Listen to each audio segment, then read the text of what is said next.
The Omega Seamaster 300 is a watch that has gained a lot of popularity in the community over the last few months. That is partly because of the demand for steel sports watches, partly because there is such a want for them, but many companies are limiting their supply. Omega, on the other hand, are keeping their watches on track and delivering what the customer asks. And for that, people are very appreciative. Many people are selling Rolex watches in order to buy these Omega pieces because they feel like they are spending better money for what they're getting. And it's a very interesting conundrum. This watch has seen a 25-year development. And what I thought would be interesting would be to look at the so-called successes and failures of the Seamaster Professional 300 and just how it developed over the last few years. So the watch began in 1993, and soon it was picked up to be the watch for James Bond. And it's amazing because when you look at it from a prop department point of view, not so much a watchmaker's point of view, but for someone who is using a watch as a prop for a film, the Seamaster Professional looks like something that could act more than a watch. And I think that's what gave it such an appeal. It looks like it can tell the time, but with those added features of the helium valve and the skeleton hands and the fancy bracelet, it looks like it can do something else. And what was so geniusly executed was that this watch, in every one of the films, had a function. So whether it was used to defuse bombs, whether it was used to shoot grappling cables, or to shoot a laser up the bezel, it did all of these weird and wonderful things, and that really helped. It centered the films, it gave the watch a purpose in the film, and it became a valuable accessory for James Bond. And since then, we've seen the popularity of these pieces rise and rise. So what do they really need to do to get this watch off the ground? Well, they were competing directly with the likes of the Rolex Submariner at the time, and they decided to attack it a little bit differently. I'll link to a video in the corner about combining these two watches, Submariner and the Seamaster Professional, into one watch. And what I talk about often is how the Seamaster Professional has a very organic form to it, where the Rolex Submariner has a more industrial, hard-edged sort of styling. What they tried to do, and what they did extremely well, was introduce a new solid bracelet, integrated end links, milled out clasp, all of these things that Rolex, as their chief competitor, had never really bothered to do. Now, admittedly, the resulting watch from the 90s looks to be quite dated now, and that's probably down to how the bracelet was finished. Rounded links, polished in places. It looks very old school. It looks like a piece from the 90s. Maybe the dial and the indices also make a difference, but it was a very good starting point. And the character of the watch was pretty much established by its strange helium release valve, its crown guards, the way the bezel knurling worked, the way the case and the lugs formed. It was quite a breakout piece because at the time, Seamasters weren't anywhere near as groundbreaking, and these really jumped on the scene and changed the landscape for Omega's steel sports line. Then we move to the transitional period when we look at the Seamaster that now comes with a ceramic bezel and a more improved bracelet. Of the three watches that we will be looking at, this watch doesn't appeal to me anywhere near as much as the first generation or the third generation. They removed the wave dial, they made it very simple, but what really struck me about the piece is the ceramic bezel insert. It can be something as simple as the ceramic bezel insert not having properly laid indices on it. So when the light hits the watch, you lose a lot of the bezel, you lose the details on the bezel. But they did make some good improvements, like they adjusted the colors, they made it a bit darker, they introduced anti-reflective coating and all kinds of technologies, improved the movements. And once again, as a transitional reference, it sort of makes sense, but we compare it to the first generation, and it's almost as if this watch was experimenting but still hadn't stepped out of its shoes just yet. Then we saw the new release in 2018, and it was done extremely well because at the time they didn't really have competition. This was their sole dive watch that they introduced, and other companies weren't pushing as hard as Omega was to get this watch out. And it was a showstopper for me. It was a watch that really took my attention because Immediately I saw things that I liked about it that I didn't really like about the first generations. Now we can break into the design and look at the small details. Looking at the bezel, seeing the enameling around it. All the numerals are well spaced, they're all there. We don't have larger graduations from the 12 to the 15. We have 10, 20, 30, 40, 50. Everything's symmetrical. We look at the dial and we see that they've reintroduced a wave pattern. We see that the date complication has been integrated at the 6 o'clock position. Everything's nicely balanced. We see just in general that the batons and the plots have been elongated and enlarged, and the sword hands as well. We will get to that point in a second. But I think what really sold me on the watch was the bracelet integration, actually. I've always been asking for watches to reintroduce hollow center links, even though these are solid. I mean to say, the center links articulate. And what that does is, for smaller wrists especially, it allows the watch to fit more comfortably around the wrist, of course. But it also makes the watch look a bit more integrated. It looks like the bracelet stems from the case and there's some kind of relationship there that you don't see as much with modern pieces nowadays.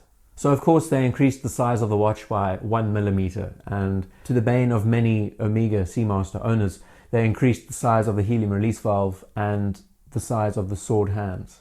So let's get onto these 2 points and just discuss them briefly. These components that still exist, that some find antiquated, that some find anachronistic, strange, not usable, they are a part of the watch's character. In many ways, they were introduced with the watch, and I'm sure the design team and Omega themselves feel like the watch needs to keep them. With regards to increasing the size, the helium release valve, I'm sure, just followed suit with all the other components. It's very much a feature, and in order to emphasize a feature, you increase the size to give it more presence. Is it necessary? No, it's not necessary. It isn't a very good look. Then we move to the sword style skeleton hands. What's interesting is that there have been discussions about how the skeleton hands don't loom up as well as normal hands because there is less loom on them. But what they do manage to attempt is fill up the open space on the dial. I've said many times that proportion is important on dials, and the way these hands have been executed allows them to take up a broader majority of the negative space on the dial. And I don't think we can deny that they are extremely legible hands for what they are. And the idea behind skeletonizing the hand is to decrease its visual weight on the dial. And it does a pretty good job, all things considered. It's very much like how Rolex works with the Mercedes hands all the time. The Seamaster skeletonized hands are pretty much their creation, and they want to keep it with the piece. It would be very easy to just incorporate a full set of sword hands, but I think in order to keep to that language that they've tried to develop over the last 20 years, they want to keep those elements that they appreciate with the design of the watch. Of course, we've seen all the other hand stylings that they use on their other pieces, so these hands are very much quintessential to the Seamaster Professional. And then we look at the development of the bracelet. In the beginning, in the 90s, it was very rounded, very 90s looking, very dated. So their approach this time was to just flatten the links and make them a bit more streamlined, and it works wonders. It makes the watch look completely modern. And of course, we look at the clasp and we see how that's been improved. The fitting, comfort, it's all been taken into account. The biggest gripe that I think many people have with the watch is its presence, its overall size. A lot of people can't pull off 42 millimeters on the wrist, and I think that's one of the watch's biggest downfalls. If they had scaled down the watch to 40 millimeters, to 41 say, it would make a great difference. If we had to shrink the size of the dial just slightly and feel like the case is a little bit more integrated with all the features, I think the watch would wear easier and at the same time fit a larger portion of wrists. But here's the thing, we look at this watch and we compare it to the likes of a Blancpain 50 Fathoms, and it looks terrific. They actually fall into a very similar kind of category together. And when we see this watch next to the likes of a Rolex Submariner, this watch feels more like a dive watch. It actually has a much greater presence on the wrist compared to the Submariner. Where Rolex has just fattened up the lugs to increase its visual presence, this watch with its increased dial, its size of batons and indices and everything else, makes the presence on the wrist known. And for the sake of being a functional instrument that you would be taking swimming, this watch would be able to tell excellent time at a glance. What they've also managed to do well, and they've addressed this very well, is adding options and opportunities for owners to customize these pieces. Not only do these watches come with black dials, blue dials, two-tone configurations, they also come with rubber straps and NATOs and the whole deal. So really, you have the opportunity to customize these pieces to your liking, and that makes a big difference. So in the recent months, we've seen the introduction of an entirely new chronograph that they've released, and this watch really has a draw. There is something about a diving chronograph that is so appealing. We have pushers, we have a bezel. The combination of parts looks so good. Now, the one watch that has taken my attention is the Great White. I nicknamed it, the white dial with the black bezel. It was a watch that was released a good few months ago. It was premiered, but it's only coming out officially in November.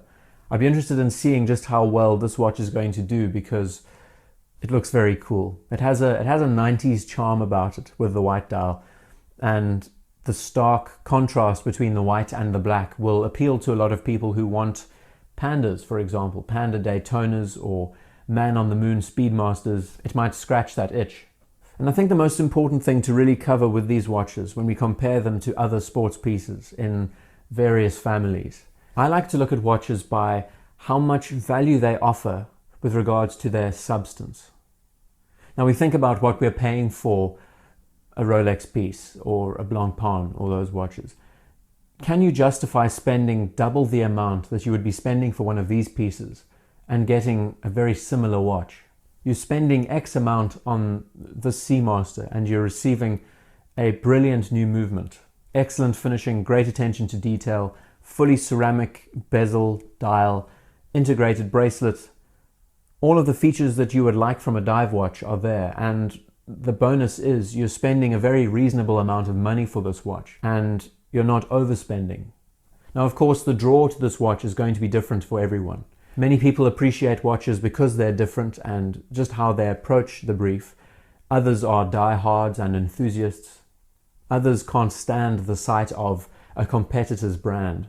But this most recent Seamaster has been able to attack a lot of the issues that the earlier generations had and bring out a watch that looks very modern. I don't know if it will age as well as something like the Submariner will, but this watch does have the features that you want to see on a modern dive watch. It has the wearability, it has the materials, it has the form of something that is very fluid and sculptured. In between the many lines, they've introduced pieces with ceramic cases, all kinds of finishes. They're really trying to push this watch hard. We've seen just how it's being used in the new James Bond film, and how there is in fact a new edition that's going to be released alongside the film that many people have been speculating. There have been leaked press photos of the watch and they look pretty awesome. I would make mock-ups of them, but I don't want to be caught up with legalities of, creating a rendition of a watch that hasn't been released yet. So the Seamaster Professional has seen a great evolution over the last 20 years. They've managed to keep their language, their DNA over that period of time. And I think that's important. That's important to know. There's nothing worse than a line of watches being introduced again and again with completely different formats. It kind of ruins their success or their past success. And this watch very much pays homage to the original piece. Is it a perfect watch? No, it's not. It's a very functional diver. It's a very affordable diver in the scheme of things. And for what you're paying, you're getting an insane amount of watch. There are parts to the watch that need improvement.